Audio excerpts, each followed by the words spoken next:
بسم اللہ الرحمن الرحیم۔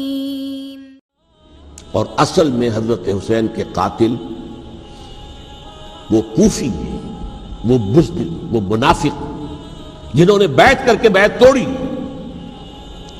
اس کے بعد واقعہ ہرہ بھی ہوا جو واقعہ کربلا سے بھی بعض اعتبارات سے زیادہ بھیانک اور زیادہ گھناؤنا واقعہ بنو امیہ کی تاریخ ہے، جس کو لوگ جانتے ہی نہیں۔ مدینہ کے کچھ لوگوں نے بغاوت کی اور انہوں نے اس کے خلاف فوج بھیجی، اور فوج کو جب مدینہ فتح کر لیا 3 دن کے لیے حلال کر دیا، جو چاہو کرو، یہاں جسے چاہو مارو، جسے چاہو لوٹو، جس کا گھر چاہو برباد کرو، جس عورت کو چاہو ریپ کرو۔ اور یہ مدینہ النبی کے اندر ہوا۔ تو کاٹ کھانے والی ملوکیت کے اندر بہت سے واقعات ہوئے۔ عبداللہ ابن زبیر کھڑے ہوئے، انہوں نے حکومت قائم کی تھی، لیکن یہ کہ وہ تو 6 سال کے لیے کامیاب بھی رہے، ایک حکومت قائم کی، بنو امیہ کے ہاتھ پر بیعت نہیں کی، بالآخر ان کی حکومت بھی ختم ہو گئی۔ پھر حضرت زید کھڑے ہوئے، انہوں نے بغاوت کی، وہ بھی ناکام رہ گئے۔ پھر بنو عباس میں کھڑے ہوئے حضرت نفس زکیہ، حضرت حسن رضی اللہ تعالیٰ عنہ کے اولاد میں سے، وہ بھی ناکام ہو گئے، شہید ہو گئے۔ انہوں نے عوام کو ایسا کھڑا کیا ہے کہ 20,000 سے لے کر 30,000 کے درمیان انسانوں نے جانیں دے دی۔ عورتوں کے جلوس نکلے، شیرخوار بچہ گود میں ہے عورت کے، اور گولی کھا رہی ہے اور مر رہی ہے، گر رہی ہے۔ آپ سوچئے زندگی کتنی عزیز ہوتی ہے، اور شیرخوار بچے کے لیے ماں کی جو زندگی ہے، اس ماں کو اپنی زندگی کتنی عزیز تر ہوگی کہ اپنے لیے نہیں تو اس بچے کے لیے مجھے جینا ہے، لیکن نہیں، گولیاں کھائیں اور گری۔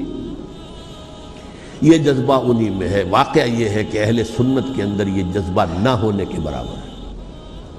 یہ میں واشگاف الفاظ میں کہہ رہا ہوں، پورے عالم اسلام میں صرف شیعہ ایران ایسا نکلا ہے کہ جس نے بادشاہت کا خاتمہ کیا۔ باقی سعودی عرب میں بادشاہت بیٹھی ہوئی ہے، ڈٹ کر بیٹھی ہوئی، اربوں ڈالر کا ایک محل بنتا ہے ان بادشاہوں کا، اور سنی سن ہے، سن کوئی ہر ایک شخص کا کارنامہ، وہ یہودی فتنہ گر، وہ روح مزدق کا بروز، ہر تباہ ہونے کو ہے اس کے جنوں سے تار تار۔ اسی طرح وہ عبداللہ ابن سبا یہودی فتنہ گر۔ آج اہل تشیع میں سے بعض حضرات کہتے ہیں کہ یہ عبداللہ ابن سبا یہ تو افسانوی شخصیت ہے، اس کی حقیقت کوئی تھی ہی نہیں، حالانکہ ان کی اپنی کتاب میں رجال کشی کے اندر اس کا ذکر موجود ہے۔ اور یہ بھی موجود ہے کہ حضرت علی رضی اللہ تعالیٰ عنہ نے اپنے عہد خلافت میں اسے زندہ جلوایا ہے۔ اس کی وجہ کیا تھی؟ یہ آیا مدینے کے اندر اسلام کا لبادہ اوڑھ کر، اس نے چند عقیدوں کی اشاعت شروع کی۔ سب سے پہلے حضرت علی تو خدا ہیں، گاڈ انکارنیٹ، اوتار کا تصور، جیسے ہندوؤں میں ہے رام چندر جی خدا کا اوتار، اور عیسائیت میں بھی پہلے گاڈ انکارنیٹ کا تصور تھا کہ حضرت مسیح خدا کا اوتار ہے، انکارنیشن آف گاڈ۔ تو اس نے کہا کہ حضرت علی تو خدا کا اوتار ہے، خدا ہے۔ نمبر 2، اس نے کہا کہ ہر نبی کا ایک وصی ہوتا ہے جس کے حق میں وہ وصیت کرتا ہے، تو حضور صلی اللہ علیہ وسلم کے وصی حضرت علی ہیں، لہذا خلیفہ تو اول روز سے حضرت علی ہیں، حضرت ابو بکر، حضرت عمر، حضرت عثمان یہ تو غاصب ہیں، اور حضرت عثمان کی خلافت تھی اس وقت تو خاص طور پر۔ پھر اس نے جو قبائلی عصبیت تھی اسے بھڑکایا۔ پرانی جو عصبیت چل رہی تھی قریش کے اندر، وہ 2 گھرانے ایک دوسرے کے مد مقابل تھے۔ دیکھیے، ایک ہوتا ہے قبیلہ، ایک ہوتا ہے گھرانہ۔ ہمارے پنجاب میں ایک قبیلہ ہے وٹو قبیلہ، اس کے گھرانے بہت سے، مانے کے، لالے کے، سجے کے، شامد کے، یعنی کوئی لالا تھا ان میں سے بڑا، ان کے بیٹے ہو گئے لالے کے، ان کی اولاد، خاندان یہ کہلاتے ہیں۔ قبیلہ ایک، یہ وٹو قبیلہ۔ تو قبیلہ تھا قریش، اس میں گھرانے بہت تھے، بنو ہاشم، بنو امیہ، بنو تیم، بنو عدی، یہ بہت سے گھرانے تھے۔ تو چوٹی کے 2 گھرانے جو تھے وہ بنو ہاشم اور بنو امیہ، ان کے درمیان چپقلش تھی، مقابلہ، مسابقت، اور یہ مسابقت فی الخیر بھی ہوتی تھی۔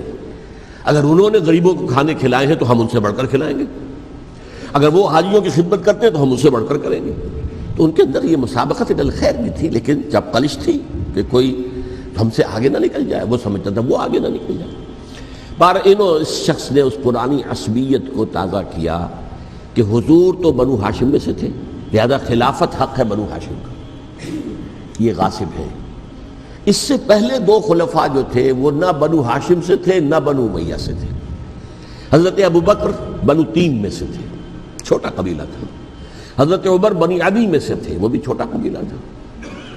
یہ حضرت عثمان پہلے خلیفہ جو بنو امیہ میں سے تھے، جن کی پرانی چپکلش بنو ہاشم سے تھی. اب اس کو موقع مل گیا کہ پرانی قبائلی عصبیت کو بھڑکائے.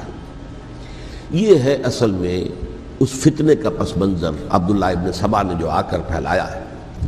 اور اس کی تفصیل میں اس وقت میں نہیں جا سکتا، کیسے یہ فتنہ پروان چڑھا، کیا انہوں نے اسٹریٹجی اختیار کی کہ یہ کیا کرتے تھے، گروہ بنا کر بھیجتے تھے لوگوں کو. کوفے میں جاؤ تو وہاں پر دمشق کے گورنر کے خلاف اور مصر کے گورنر کے خلاف الزامات لگاؤ، اس نے یہ کیا، وہ غبن کر گیا، وہ یہ کر گیا، وہ خیانت کر رہا ہے، وہ رشتہ داروں کو پال رہا ہے. اور عثمان کے خلاف بھی تقریریں کرو رضی اللہ تعالیٰ عنہ.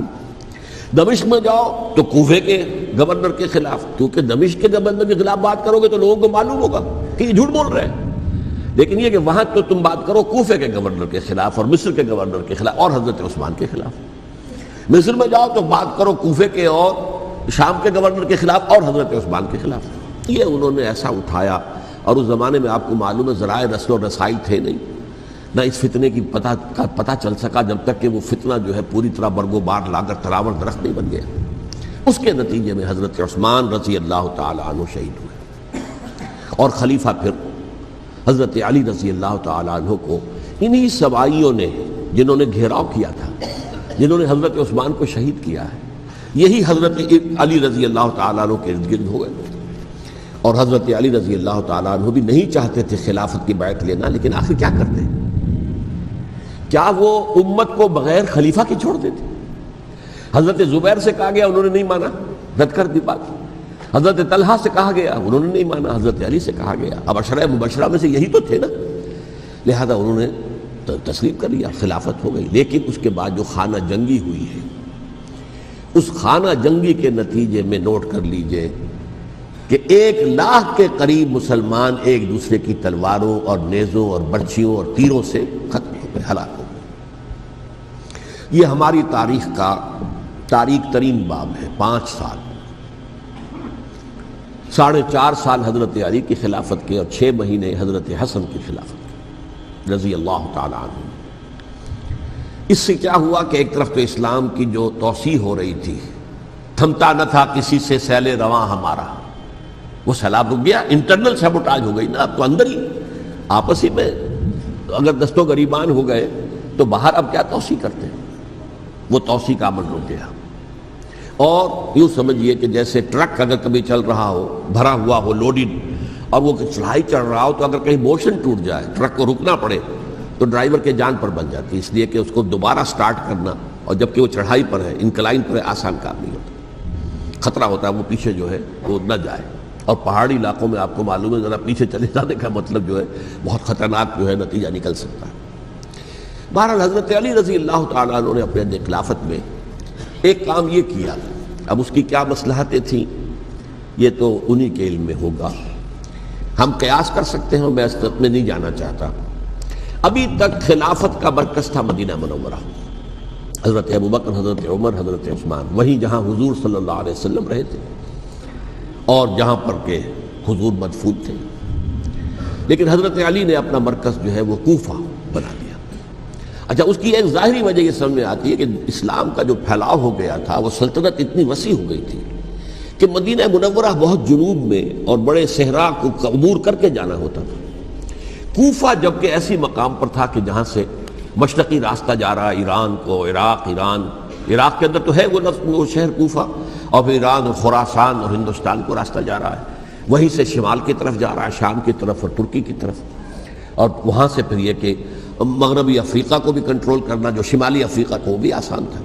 بہرحال حضرت علی نے کوفہ کو اپنا مرکز بنایا، اور نتیجہ یہ ہوا کہ سبائیوں کا بھی مرکز وہی بن گیا، چونکہ انہوں نے اپنے آپ کو گردا گرد رکھا حضرت علی کے رضی اللہ تعالیٰ. اب ظاہر بات ہے کسی پرٹیکولر پرسن کے خلاف تو کوئی مقدمہ موجود تھا نہیں، بلکہ جب جنگ جمل ہو رہی تھی، ابھی جنگ نہیں ہوئی تھی، حضرت عائشہ، حضرت طلحہ، حضرت زبیر وہ لے کر آئے تھے ایک لشکر اس مطالبے کے لیے کہ حضرت عثمان کے قاتلوں کو سزا دی جائے، قصاص لیا جائے. حضرت علی رضی اللہ تعالیٰ عنہ سے گفت و شنید ہو رہی تھی. حضرت علی جو ہے اس پر آمادہ ہو گئے کہ ٹھیک ہے، میں جو بھی قاتلین عثمان ہیں ان کو گرفتار کر کے سزا دوں گا. این اسی وقت کوفے کی مسجد کے اندر جو ہے 10,000 کا مجمع کھڑا ہو گیا، ہم سب قاتل عثمان ہیں، لو ہم سے بدلہ کہاں سے لوگے؟ اور انہوں نے کیا کیا، جاتے ہی جنگ چھیڑ دی، اور جب چھڑ جائے تو یا مرو یا مارو، اس کے علاوہ تو کوئی چارہ کار ہوتا ہی نہیں۔ ایک رات میں 10,000 مسلمان شہید ہوئے، جن میں 2 عشرہ مبشرہ میں سے حضرت زبیر اور حضرت طلحہ رضی اللہ تعالیٰ عنہ۔ تو یہ صورت تھی، سبائیوں نے گھیراؤ کیا حضرت علی کا رضی اللہ تعالیٰ۔ حضرت معاویہ دعوے دار نہیں تھے خلافت کے، قطعاً نہیں، ان کا صرف ایک دعویٰ تھا، اور وہ یہ تھا کہ عثمان کے قاتلوں کو گرفتار کرو، یا خود سزا دو یا ہمارے حوالے کرو، ہم اس سے قصاص لیں گے۔ اس لیے کہ قبیلہ بنو امیہ کا تھا اور حضرت امیر معاویہ بنو امیہ میں سے، تو ایک خاندانی طور پر جو ہے ہم قصاص لیں گے ان سے جنہوں نے قتل کیا ہے حضرت عثمان۔ لیکن یہاں ظاہر بات ہے کہ حضرت علی رضی اللہ تعالیٰ عنہ کی طرف سے مطالبہ یہ ہوتا تھا، تم پہلے میری بیعت کرو، میرے ہاتھ مضبوط کرو تاکہ میں ان کے خلاف کوئی اقدام کر سکوں۔ لیکن انہیں یہ اندازہ تھا کہ اگر میں نے بیعت کی تو ظاہر بات ہے کہ حضرت علی تک پہنچنے سے پہلے مجھے گردن بڑھا دیں گے یہ لوگ، اس لیے کہ سبائی جو ہے وہ آپ کو گھیرے ہوئے۔ بہرحال ایک عجیب الجھاؤ، ایک ڈائلیما تھا جس کی وجہ سے یہ جنگ چلتی رہی، اور حضرت علی رضی اللہ تعالیٰ عنہ کو انہی کے شیعان علی ہی کے اندر سے وہ جماعت علیحدہ ہوئی تھی جس کو ہم خوارج کے نام سے جانتے ہیں، اور ایک خارجی ملجم ابن ملجم ہی نے حضرت علی کو شہید کیا رضی اللہ تعالیٰ عنہ۔ پھر حضرت حسن رضی اللہ تعالیٰ عنہ، اب دیکھیے کس قدر صحیح بات تھی جو حضرت علی رضی اللہ تعالیٰ عنہ نے فرمائی جب ان سے کہا گیا کہ کیا ہم آپ کے بیٹے حسن کے ہاتھ پر بیعت کر لیں رضی اللہ تعالیٰ عنہ؟ فرمایا نہ میں تمہیں اس کا حکم دیتا ہوں نہ میں اس سے روکتا ہوں، یہ تمہارا معاملہ ہے، امرہم شورا بینہم، تم اپنے باہمی مشورے سے جو فیصلہ کرو گے ٹھیک ہے، میں نہ حکم دیتا ہوں نہ روکتا ہوں۔ اس کا کیا مطلب ہے؟ باپ کے بعد بیٹے کی خلافت ہرگز حرام نہیں ہے، ورنہ کہتے کیسے ہو سکتا ہے میرا بیٹا؟ نہیں، یہ نہیں کہا آپ نے۔ حضرت عمر سے بھی کہا گیا تھا کہ اپنے بیٹے کو نامزد کر دیں، عبداللہ ابن عمر کو، تو انہوں نے جواب میں کیا کہا؟ اسے تو طلاق دینی بھی نہیں آتی۔ انہوں نے اپنی کسی زوجہ کو طلاق دی تھی اور اس میں جو صحیح ترین طریقہ ہے وہ اختیار نہیں کیا تھا، انہیں طلاق دینے تک نہیں آتی تو میں اسے خلیفہ بنا دوں۔ یہ نہیں کہا تھا کہ باپ کے بعد بیٹا خلیفہ نہیں ہو سکتا، یہ تو نہیں تھا، کہیں حرام نہیں ہے، نہ کتاب و سنت میں، نہ کوئی حدیث ہے، نہ کہیں قرآن مجید میں۔ تو حضرت علی نے بھی فرمایا رضی اللہ تعالیٰ، نہ میں روکتا ہوں نہ حکم دیتا ہوں، یہ تمہارا اپنا معاملہ ہے۔ بہرحال حضرت حسن رضی اللہ تعالیٰ عنہ نے حضرت امیر معاویہ سے صلح کر لی، خلافت ان کے سپرد کر دی۔ دیکھیے میں حضرت ابوبکر، حضرت عمر، حضرت عثمان، حضرت علی کے ساتھ حضرت حسن کے دور خلافت کو بھی خلافت راشدہ میں سے سمجھتا ہوں، اور تبھی 30 سال پورے ہوتے ہیں اس حدیث کے مطابق کہ حضور نے فرمایا خلافت 30 برس رہے گی پھر ملوکیت آ جائے گی۔ تو حضرت حسن کا بہت بڑا کارنامہ یہ ہے کہ اس خانہ جنگی کا دروازہ بند کر دیا، اور یہ پیشن گوئی تھی حضور کی صلی اللہ علیہ وسلم حضرت حسن کو جب بچے تھے حضور کے انتقال سے پہلے، میرا یہ بیٹا مسلمانوں کے 2 گروہوں میں صلح کرائے گا، یہ حضور کی پیشن گوئی تھی، اور وہ پیشن گوئی حضرت حسن کے علم میں بھی ہوگی یقیناً۔ بہرحال انہوں نے صلح کی حضرت امیر معاویہ کے ساتھ رضی اللہ تعالیٰ عنہ، خلافت ان کے حوالے کر دی، اور کچھ شرائط تھیں طے ہو گئی، اللہ خیر صلی اللہ۔ حضور کی تو یہ پیشن گوئی جو ہے صحیح ثابت ہوئی کہ میرا یہ بیٹا مسلمانوں کے 2 بڑے گروہوں کے درمیان صلح کرا دے گا، اور سبائیوں نے انہیں تانے دیے، یا عار المومنین، اے مومنوں کے لیے موجب عار، موجب شرم، تم نے بزدلی دکھائی ہے، تم نے امیر معاویہ کو خلیفہ تسلیم کر لیا، تم نے بزدلی دکھائی، معاذ اللہ ثم معاذ اللہ ثم معاذ اللہ۔ اب میں کچھ باتیں حضرت امیر معاویہ کے بارے میں کہنا چاہتا ہوں، اس لیے کہ وہاں اس میں نے حضرت معاویہ کے بارے میں یہ تو بہت شدت کے ساتھ کہا تھا، اور میں اب بھی اس پر قائم ہوں اور پوری طریقے سے قائم ہوں۔ میرا مستقل موقف یہی ہے کہ حضرت معاویہ رضی اللہ تعالیٰ عنہ کے دور خلافت کو ہم خلافت راشدہ میں شامل نہیں سمجھتے، اہل سنت میں سے کوئی بھی نہیں سمجھتا، لیکن اس کے ساتھ میں نے حضرت امیر معاویہ کے کچھ مناقب بھی بیان کیے تھے تاکہ پلڑا جو ہے ترازو کا اس کے دونوں پلڑے سامنے آ جائیں۔ لیکن یہ کہ وہ حصہ میرے اس بیان کا نکال دیا گیا، ختم کر دیا گیا، یہ میں نہیں جانتا کہ اس میں کیا مصلحت دیکھی گئی ہے۔ اس میں تو کسی کے لیے کوئی معاملہ ایسا نہیں تھا، کسی کے جذبات کو جو ہے وہ ٹھیس پہنچانے والا، کیونکہ میں نے کہا وہ خلیفہ راشد نہیں تھے، صاف میں نے کہا، بلکہ وہ دور ملوکیت کا آغاز ان سے ہو گیا ہے۔ بلکہ جب ایک صاحب نے یہ کہا کہ کربلا کے بعد سے دور ملوکیت آ رہی تھی، تو میں نے کہا نہیں جناب، دور ملوکیت تو 20 سال پہلے پوری ہو چکی تھی، شروع ہو چکی تھی۔ حضرت امیر معاویہ کے بھی 20 سال جو ہے وہ دور ملوکیت میں شمار ہوتے ہیں۔ انہیں کسرى العرب بھی کہا گیا، عرب کے کسریٰ جو شہنشاہ ایران کا خطاب تھا، حضرت معاویہ رضی اللہ تعالیٰ عنہ کو کسرى العرب کہا گیا، عرب کا کسریٰ یہ۔ لیکن دوسری طرف یہ ہے کہ وہ صحابی رسول ہیں رضی اللہ تعالیٰ، حضور کے برادر نسبتی بھی ہیں، حضور کے سالے ہیں، ان کی ہمشیرہ ام حبیبہ حضور کی زوجہ محترمہ ہیں، ام المومنین ہیں، ام حبیبہ رضی اللہ تعالیٰ عنہ۔ پھر کس قدر معتمد علیہ تھے حضور کے کہ کاتبان وحی میں شامل تھے، وحی کی کتابت کرنے والے چند لوگ تھے جنہیں کہ حضور کہتے تھے کہ اب یہ آیت لکھ لو، ان میں سے ایک امیر معاویہ بھی رضی اللہ تعالیٰ۔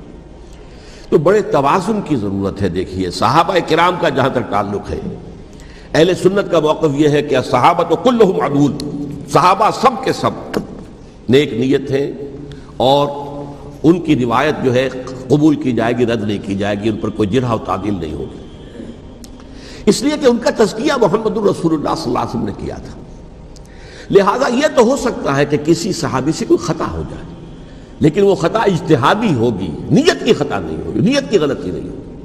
اگر کسی صحابی کی نیت پر حملہ کیا جائے تو یہ اصل میں طعن ہے، حملہ ہے حضور پر کہ وہ تربیت دے نہیں سکے اپنے ساتھیوں کو، معاذ اللہ ثم معاذ اللہ ثم معاذ اللہ، وہ تزکیہ کر ہی نہیں سکے۔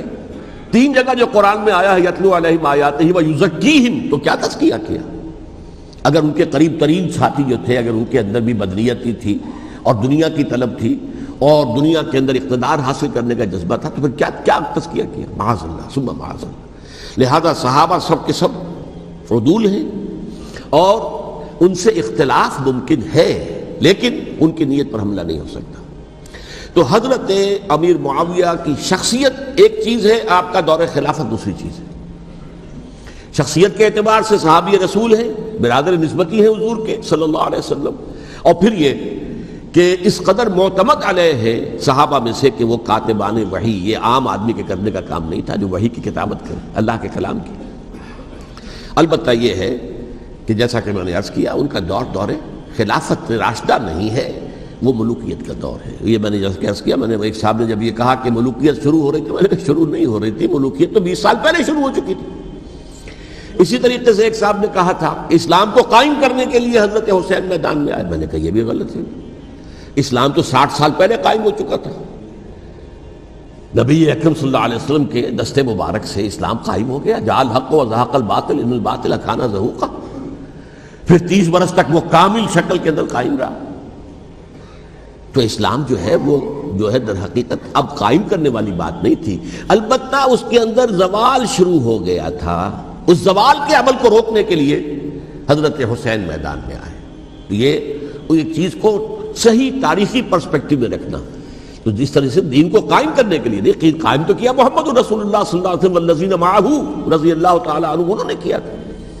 ہاں اب جو ہے وہ اپنی اس شاندار حیثیت سے نیچے گرنے لگا تھا، وہ میں بعد میں عرض کروں گا کہ میں نے اسے کیا عرض کیا تھا کہ یہ اس زوال کو روکنے کے لیے کسی طریقے سے یہ اپنی اصل حقیقت میں قائم رہے، یہ حضرت حسین رضی اللہ تعالیٰ عنہ کی سعی تھی۔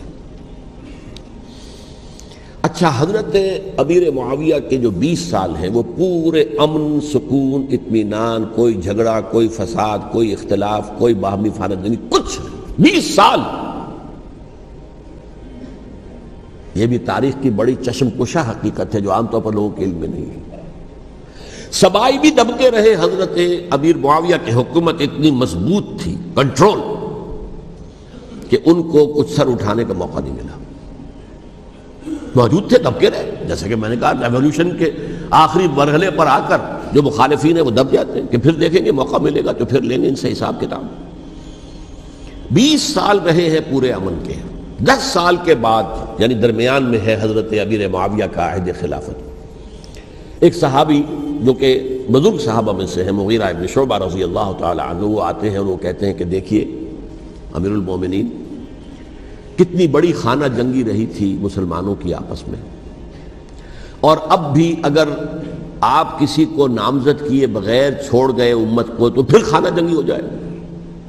1,00,000 اس وقت جو ہے وہ ہلاک ہوئے تھے، نہ معلوم اب کتنے ہلاک۔ لہٰذا آپ اپنی زندگی ہی میں نامزد کر دیجئے کسی کو خلیفہ، ولی عہد بنا دیجئے۔ حضرت امیر معاویہ نے ابتداءً جو ہے انکار کیا نہیں، لیکن ان کے دلائل ایسے تھے وزنی، اور میں سمجھتا ہوں کہ وہ بات صحیح تھی جو مغیرہ ابن شعبہ نے کہی، اس لیے کہ اب صحابہ کرام میں سے جو کبار صحابہ تھے وہ تو سب دنیا سے رخصت ہو چکے تھے۔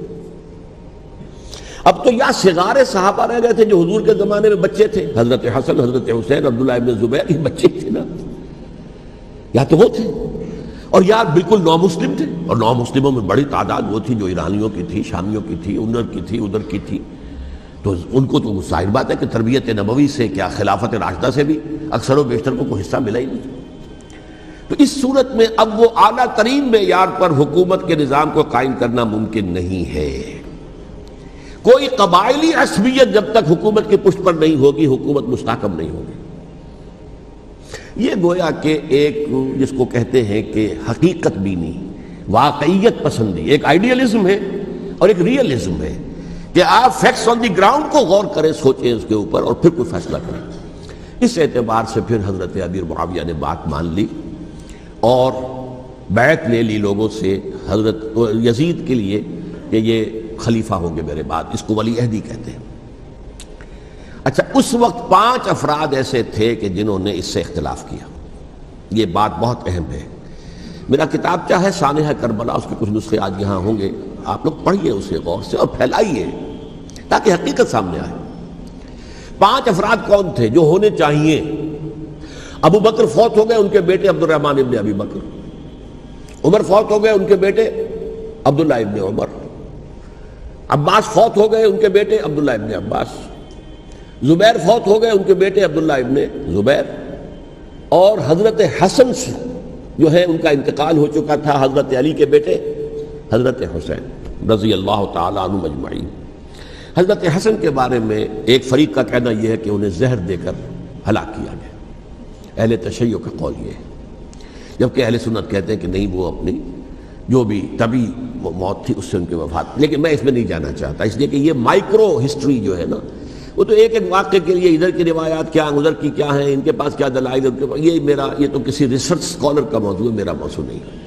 لیکن بہرحال یہ 5 حضرات تھے جنہوں نے ولی عہدی کی بیعت نہیں کی، لیکن حضرت معاویہ اتنے حلیم الطبع انسان تھے، انہوں نے جبر نہیں کیا، کوئی تشدد نہیں کیا۔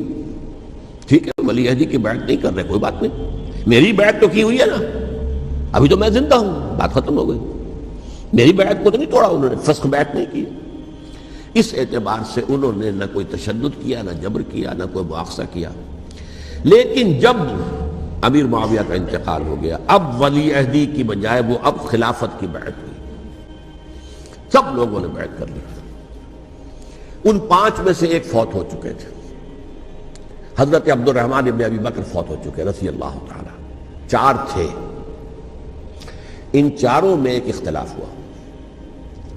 2 کی رائے یہ تھی، عبداللہ ابن عمر، عبداللہ ابن عباس، کہ اگرچہ یہ کام غلط ہوا ہے، اسلام کی روح کے منافی ہوا ہے، یہ بادشاہت کی بنیاد پڑ رہی ہے، لیکن یہ بات ایسی نہیں ہے کہ اس کی بنا پر ہم خانہ جنگی شروع کروا دیں امت کے اندر، خون خرابہ کروائیں، فساد کروائیں۔ لہذا انہوں نے بیعت کر لی۔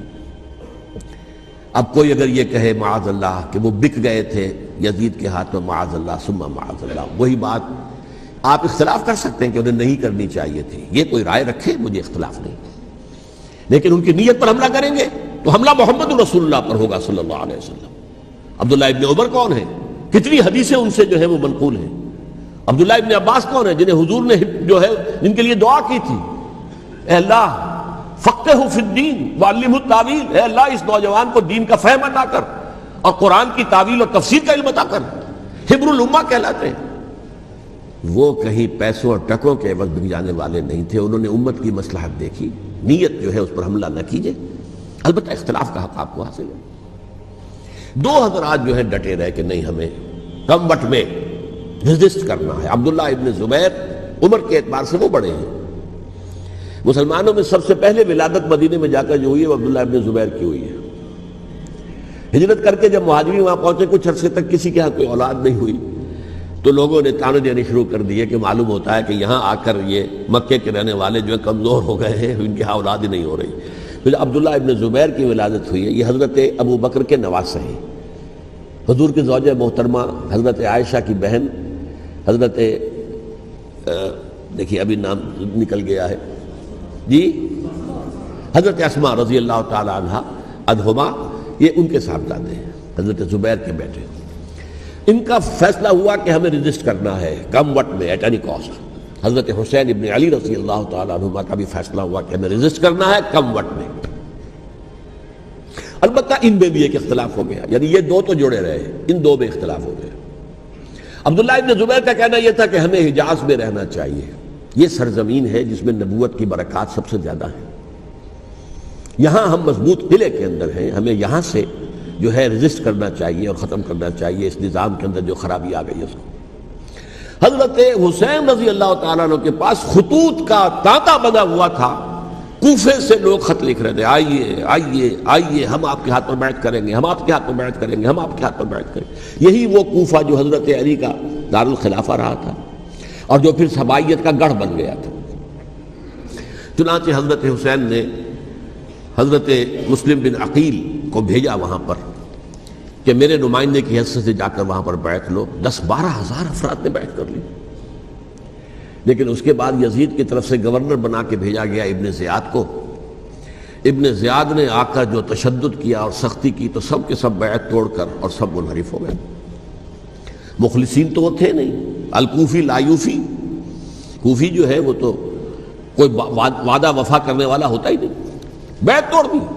فمن نقص فانما ينقص على نفسه، بیعت کے بعد بیعت توڑ دینا بہت بڑا گناہ ہے، توڑ دی۔ ادھر اطلاع مل گئی حضرت حسین کو، چل چکے تھے وہ، راستے میں تھے کہ وہاں تو مسلم بن عقیل شہید ہو گئے اور سب لوگوں نے بیعت توڑ دی۔ اب واپس جانا چاہتے تھے لیکن مسلم بن عقیل کے بیٹے جو ہے اڑ گئے۔ یہ عرب کی اپنی ایک جو ہے پرانی ان کی حمیت اور ان کا قبائلی نظام کہ اب ہم اپنے والد کے خون کا قصاص لیے بغیر نہیں جائیں گے۔ حضرت حسین رضی اللہ تعالیٰ عنہ کی مروت اور شرافت، یہ میرا ساتھ دینے کے لیے آئے تھے، اب میں ان کا ساتھ نہ دوں تو یہ تو شرافت اور مروت کے خلاف ہے۔ کہا اچھا چلو چلتے۔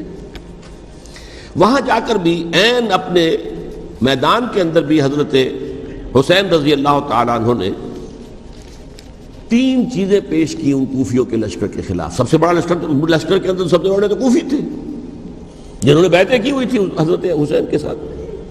دیکھو مجھے جانے دو واپس حجاز کی طرف، یا مجھے سرحدوں پر بھیج دو تاکہ میں کافروں کے ساتھ جنگ کرتے ہوئے اپنی جان دے دوں، یا مجھے یزید کے پاس جانے دو، میں اپنا معاملہ اس سے طے کر لوں۔ لیکن کوفیوں کو یہ گوارا نہیں تھا۔ اگر یہ یزید کے پاس پہنچ گئے تو ہمارا کچا چٹھا بیان کر دیں گے کہ مجھے تو ان لوگوں نے برگلا کر بلایا تھا۔ اس لیے کہ دیکھیے حضرت امیر معاویہ کے 20 سالوں کے دوران میں بتا چکا ہوں، ان کی حکومت اتنی مستحکم تھی کہ اس کے خلاف کوئی فتنہ اٹھانا ممکن نہیں تھا۔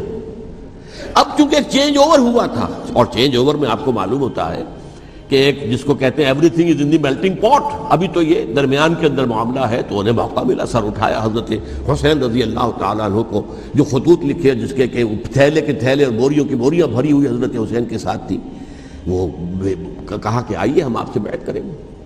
انہوں نے نہیں مانا، اور اصل میں حضرت حسین کے قاتل وہ کوفی ہیں، وہ بزدل، وہ منافق جنہوں نے بیعت کر کے بیعت توڑی، اور اب وہ آ گئے کہ اگر یہ حسین رضی اللہ تعالیٰ عنہ بچ کر کہیں یزید کے پاس پہنچ گئے تو پھر ہمارا کچا چٹھا جو ہے وہ سامنے آ جائے گا اور ہماری پھر شامت آ جائے گی۔ لہذا انہوں نے قتل کیا حضرت حسین کو رضی اللہ تعالیٰ۔ ایک بات جو علامہ ڈاکٹر قلب صادق نے فرمائی، اور مجھے میرے علم میں یہ بات پہلے نہیں تھی، وہ یہ کہ حضرت حسین کے قتل کا فتویٰ ایک بہت بڑے مفتی نے دیا تھا۔ یہ بات بھی ذرا سمجھ لیجیے، حضرت حسین رضی اللہ تعالیٰ عنہ کے قتل کا فتویٰ ایک بہت بڑے مفتی نے دیا تھا۔ کیوں دیا تھا؟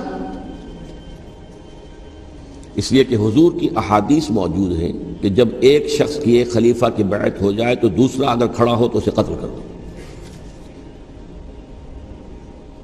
کھلی حدیث. اسی لیے ایک بہت بڑے مفسر بھی ہیں، فقیہ بھی ہیں، قاضی ابن العربی رحمۃ اللہ علیہ. ایک ابن عربی ہیں الف لام کے بغیر، ابن عربی، وہ بہت بڑے صوفی ہیں، فلسفی ہیں، اندلس کے ہیں. یہ قاضی ابن العربی ہیں جنہوں نے قرآن کی ایک تفسیر لکھی ہے اس اعتبار سے کہ صرف ان آیات کی تفسیر جن سے کہ فقہی احکام جو ہیں ان کا استنباط ہوتا ہے. یہ دو تفسیریں اس طور سے لکھی گئی ہیں قرآن مجید کی. احکام القرآن ان کا نام ہے دونوں کا، جن میں سے ایک جو ہے قاضی ابن العربی کی ہے. ان کا ایک جملہ نقل ہوتا ہے، قتل الحسین بسیف جدہ، حسین قتل ہو گئے اپنے ہی نانا کی تلوار سے. وہ تلوار کیا تھی؟ جب کسی کی بیعت ہو چکی ہو پھر کوئی کھڑا ہو مدعی خلافت، قتل کر. میرے نزدیک حضرت حسین مدعی خلافت نہیں تھے. یہ بات اس وقت سامنے لوگوں کے نہیں آئی، بلکہ حکومت نے یہ باور کرا دیا کہ یہ تو باغی ہے، یہ مدعی ہے خلافت کے. انہوں نے تو دعویٰ نہیں کیا خلافت کا، وہ تو صرف اس عمل کو روکنے کے لیے میدان میں آئے تھے. اور اس بات کو اچھی طرح سمجھ لیجئے کہ اس وقت تک یہ جو تصور آج ہمارے پاس ہے کہ ریاست علیحدہ ہے، حکومت علیحدہ ہے. State of Pakistan, we are loyal to the state of Pakistan. ہم ریاست پاکستان کے وفادار ہیں، گورنمنٹ آف پاکستان کے وفادار نہیں ہیں. We are not loyal to the government.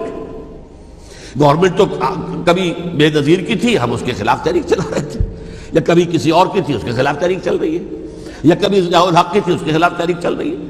Government کو بدلنا تو عوام کا حق ہے. آج اس وقت نہیں تھا. اس وقت ریاست اور حکومت کا کوئی فرق نہیں تھا. لہذا جو حکومت سے اختلاف کرے گویا کہ باغی ہے.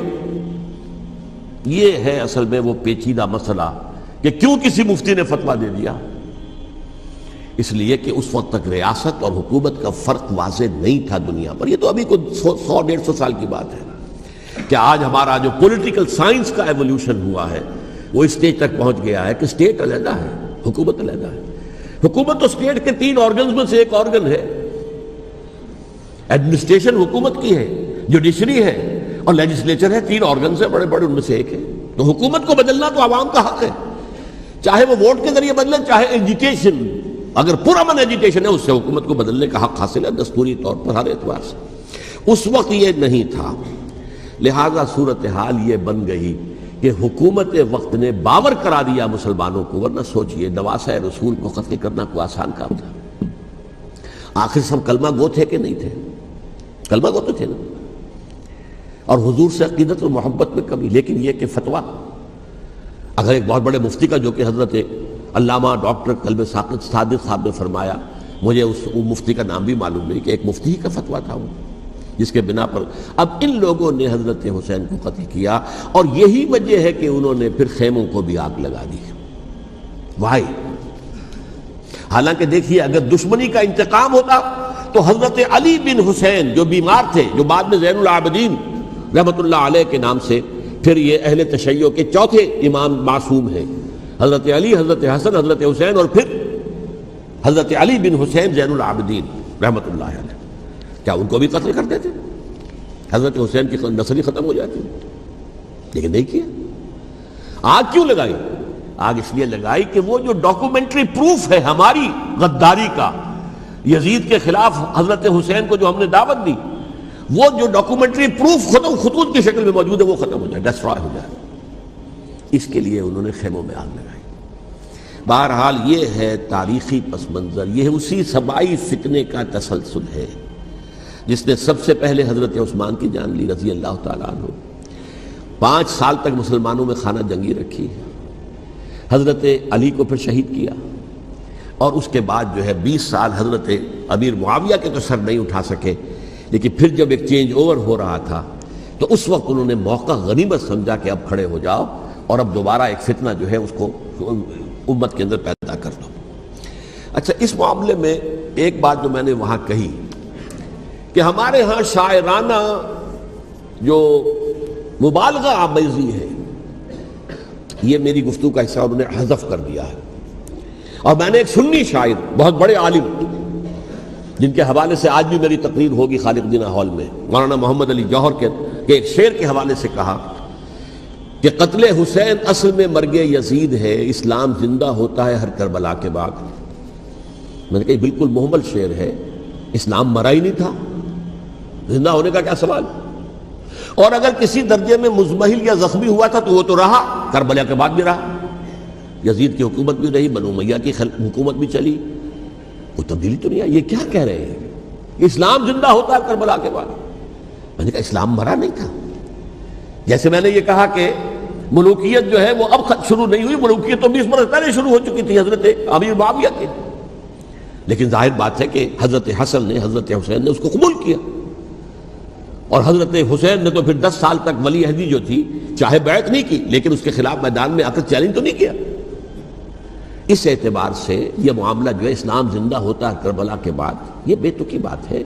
ہاں حضرت شاہ اسماعیل شہید رحمۃ اللہ علیہ کی اگر میں تشبیہ کو، تمثیل کو سامنے رکھوں تو اسلام کی عمارت 6 منزلہ ہے، 6ٹھی منزل ٹاپ کی وہ گر گئی، 5 منزلیں انٹیکٹ تھیں، اسلام مرا نہیں تھا۔ عدالت میں شریعت کے مطابق فیصلے ہو رہے تھے، قاضی تھے، مفتی تھے، شریعت نافذ تھی، اسلام کہاں مرا تھا؟ جبکہ خود کہہ رہے ہیں علامہ کلب صادق کے ایک مفتی کے فتوے سے ہی حضرت حسین کو قتل کیا گیا۔ اب وہ مفتی کی رائے، اس کی بدنیتی ہو، جو بھی ہو وہ جانے، اللہ جانے، لیکن عام مسلمان کیا کریں؟ اس پہلو سے اسلام مرا نہیں تھا۔ ہاں ایک منزل گر گئی تھی، وہ گری رہی، 1000 برس تک گری رہی، یہاں تک کہ آ کر مغربی امپیریلزم نے اس کے گرایا، ملوکیت کا معاملہ ختم کیا، اور وہ جبرین ملوکیت دوسری آ گئی، ورنہ وہی شب بادشاہی چلی ہے۔ بلکہ دور بنو امیہ میں وہ بادشاہی پوری طرح اس نے بالوں پر نہیں نکالے تھے، اصل بالوں پر تو اس نے نکالے ہیں دور بنو عباس میں آ کر، اور پھر سلاطین جو ہے ترک، جو ترک خلفاء ہے، ان کا بھی بادشاہت تھی، اور کیا تھا، وہ خلافت تو نہیں تھی۔ تو یہ تو اسلام میں جو بھی نقص واقع ہو گیا تھا، کبھی واقع ہو گئی تھی، وہ جو کی تو برقرار رہی، اس کو بھی تسلیم کیا۔ میں اللہ کا شکر ادا کر کے کہتا ہوں کہ دونوں حضرات، دونوں شیعہ دانشور اور بڑی اعلیٰ سطح کے جو شیعہ عالم تھے، انہوں نے اس بات کو تسلیم کیا اور میری اس بات کو چیلنج نہیں کیا۔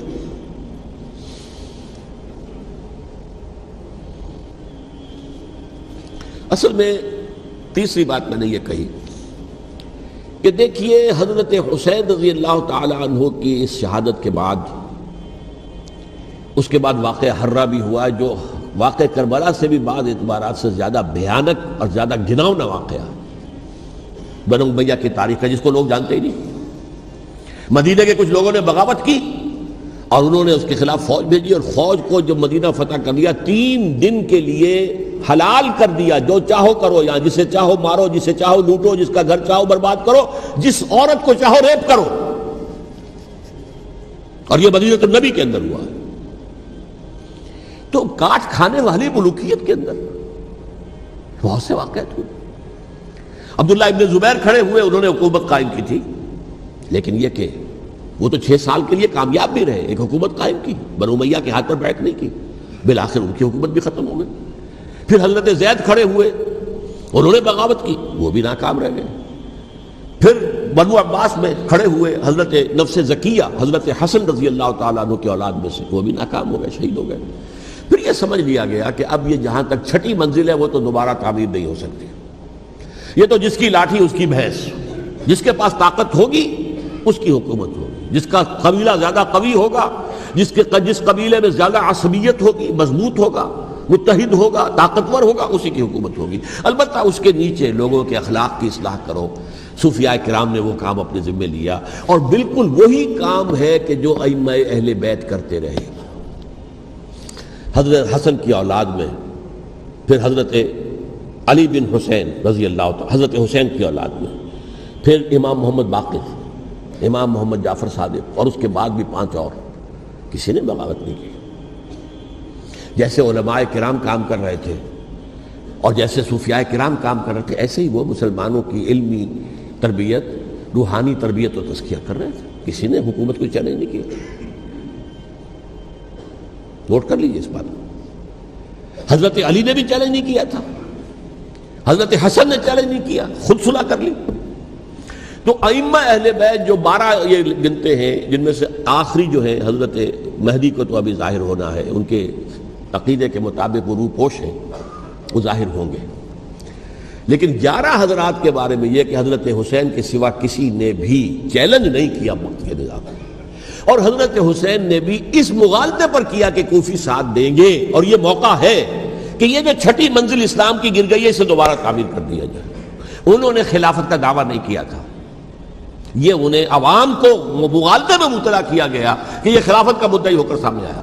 جیسا کہ میں نے آپ سے کہا تھا، امیر معاویہ نے حضرت علی کے عہد خلافت میں کبھی خلافت کا دعویٰ نہیں کیا، مدعی خلافت نہیں تھے وہ تو یہ کہتے تھے کہ قاتلان حسین جو ہے، قاتلان عثمان کو سزا دو، قصاص دو، بس۔ اسی طرح حضرت حسین نے بھی، اب دیکھیے اس ضمن میں اس میں کوئی شک نہیں ہے، حضرت حسین رضی اللہ تعالی عنہ کی جو شہادت ہوئی ہے، ان کے ساتھیوں کی، اعزاء و اقارب کی، تاریخ انسانی میں یہ عزم، ہمت، شجاعت، مثابرت، صبر، استقلال، استقامت، اس کی بہت روشن مثال ہے، بہت روشن مثال ہے، بہت روشن مثال ہے۔ لیکن اس سے تاریخ کی رفتار پر کوئی اثر نہیں پڑا۔ وہ جو ملوکیت آ گئی تھی وہ اور گہری سے گہری ہوتی چلی گئی۔ واقعہ کربلا کے بعد تو واقعہ ہررا ہوا، میں نے گنوا دیا آپ کو، اس سے زیادہ تو میرے خیال میں کہ اور ہمارے لیے لائق شرم جو ہے کوئی واقعہ ہے ہی نہیں اس پہلو سے۔ لیکن حضرت حسین کا ایک، اب ان کو یہ کہ میں، مطلب یہ کہ اگر میں ان کے ہاتھ پر بیعت کر لیتا ہوں جو کہ اس وقت سامنے موجود تھے، کہ یزید کی بیعت تمہارے ہاتھ پر کرتا ہوں، تو گویا کہ اپنے آپ کو سرنڈر کر دیتے۔ وہی خطرہ جو امیر معاویہ کو تھا کہ مجھے وہ تو پہنچنے بھی نہیں دیں گے علی تک رضی اللہ تعالیٰ عنہ، اور مجھے پہلے ہی شہید کر دیں گے۔ یہی خطرہ حسین کو تھا رضی اللہ تعالیٰ عنہ کہ مجھے یزید تک پہنچنے نہیں دیں گے، پہلے ہی قتل کر دیں گے۔ اور ویسے بھی یہ ایک شرافت، مروت اور حمیت اور غیرت اور عزت نفس کا تقاضا بھی تھا کہ بھائی معاملہ ہے یزید کا، میرا مجھے وہاں جانے دو، اللہ اللہ خیر سے نہ، یو کین اسکورٹ می، میرے دائیں بائیں چلو تاکہ میں کہیں اور بھاگ نہ جاؤں تمہارے خیال میں، مجھے وہاں پہنچا دو، میں وہاں پہ جا کے اسے معاملہ کر لوں۔ لیکن انہوں نے قتل کیا، اصل قاتلان کوفی، وہی سبائی۔ البتہ یہ ہے کہ اس واقعے کی جو یادگار ہے اس میں کوئی شک نہیں ہے کہ اس نے مسلمانوں میں سے ایک گروہ کے دل میں قربانی اور شہادت کا جذبہ بہت پیدا کیا، اس میں کوئی شک نہیں۔ اور جس طریقے سے کہ عاشورہ محرم میں یاد منائی جاتی ہے، جس طریقے سے اس نے اہل تشیع کے اندر قربانی کا جذبہ بے انتہا پیدا کر دیا، اگرچہ وہ جذبہ بروئے کار نہیں آتا، اس لیے کہ ان کے ہاں یہ عقیدہ ہے، یہ طے ہے کہ جب تک حضرت مہدی ظاہر نہیں ہوں گے ہم کسی کے خلاف بغاوت نہیں کریں گے۔ یہ پوری تاریخ میں ان کا معاملہ رہا، تمام جو ہے ائمہ اہل بیت کا معاملہ رہا، جب تک مہدی نہیں آتے keep sitting and keep waiting, wait and see, that's all. یہ تو خمینی صاحب نے کیا ہے، آیت اللہ خمینی صاحب نے، کہ انہوں نے یہ ایران کے شیعوں کو باور کرایا کہ بھائی جب آئیں گے حضرت مہدی آ جائیں گے، لیکن ہم اب ہاتھ پر ہاتھ رکھ کر بیٹھے رہیں، باطل کو چیلنج بھی نہ کریں، ہمیں کچھ تو کرنا چاہیے، وہ ہاتھ پاؤں ہلانے چاہیے، اور کچھ نہیں تو مہدی کا راستہ جو ہے صاف کرنا چاہیے، تمہید کرنی چاہیے، ان کے راستہ ہموار کیا جائے۔ تو یہ ان کی بڑی عظمت ہے آیت اللہ خمینی صاحب کی کہ اہل تشیع ایران کے جو ہے ان سے انہوں نے یہ بات منوا لی کہ ہم بالکل انرٹ نہیں بیٹھے رہیں گے، بلکہ اب انہیں نائب امام قرار دے کر اور ولایت فقیہ کے فلسفے کے حوالے سے، یہ دو چیزیں ان کی جو ہیں بنیادی فلسفے کی ہیں، وہ اس وقت میرا موضوع نہیں ہے، انہوں نے عوام کو ایسا کھڑا کیا ہے کہ 20,000 سے لے کر 30,000 کے درمیان انسانوں نے جانیں دے دی، عورتوں کے جلوس نکلے، شیرخوار بچہ گود میں ہے عورت کے، اور گولی کھا رہی ہے اور مر رہی ہے، گر رہی ہے۔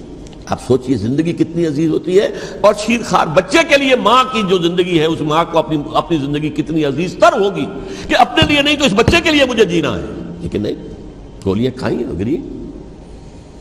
یہ جذبہ انہی میں ہے۔ واقعہ یہ ہے کہ اہل سنت کے اندر یہ جذبہ نہ ہونے کے برابر ہے، یہ میں واشگاف الفاظ میں کہہ رہا ہوں۔ پورے عالم اسلام میں صرف شیعہ ایران ایسا نکلا ہے کہ جس نے بادشاہت کا خاتمہ کیا، باقی سعودی عرب میں بادشاہت بیٹھی ہوئی ہے، ڈٹ کر بیٹھی ہوئی، اربوں ڈالر کا ایک ایک محل بنتا ہے ان بادشاہوں کا، اور سنی سن ہے، سن، کوئی حرکت نہیں۔ وہ تو اب جو حرکت ہو رہی ہے وہ اینٹی امریکن حرکت ہے جو ہو رہی ہے، در حقیقت وہ مسئلہ بالکل دوسرا ہے جو اس وقت ہو رہا ہے، لیکن یہ کہ عالم اسلام میں کوئی تحریک ایسے نہیں اٹھی. یہ اہل تشیع میں ہے جو بالکل استثنائی بات ہے کہ انہوں نے جو ہے ایک ایسا بادشاہ جس کو کہا جاتا تھا کہ اس کا جو اسلحہ خانہ ہے وہ ایشیا میں سب سے بڑا اسلحہ خانہ ہے، جو 2500 سالہ پرانی جو ایک عظمت تھی ایران کی، اس کو دوبارہ تازہ اور زندہ کرنا چاہتا تھا. 2500 سالہ برسی اس نے منائی تھی، اس کے لیے ایک شہر آباد کیا تھا کہ خسرو یا سائرس یا ذوالقرنین قرآن مجید کی اصطلاح میں اس کی یادگار بنائی تھی. اب وہ سوچ رہا تھا کہ وہی عظمت دوبارہ ایران کی ہوگی جو کہ خسرو کے زمانے میں تھی، جس کا قرآن مجید میں سورہ کہف کے اندر ذکر ہے، مشرقی فتوحات، مغربی فتوحات، شمالی فتوحات. تو وہ بادشاہ جو ہے اس کو بھاگنا پڑا ہوا قربانی کی وجہ سے. تو یہ جو ہے واقعہ کربلا نے، اس میں کوئی شک نہیں ہے کہ ایک ایسی مشعل روشن کی ہے جس کو کہ ہر شخص کو دیکھنا چاہیے.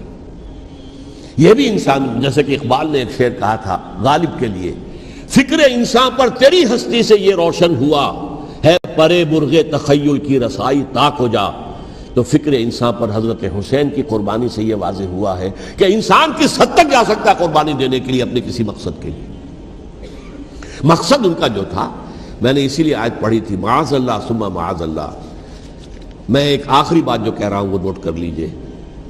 ایک خاص انتہائی نقطہ نظر کے عام کیے جانے کی وجہ سے سنیوں میں بھی ایک انتہائی رد عمل پیدا ہوا ہے. Extreme rightist سنیز.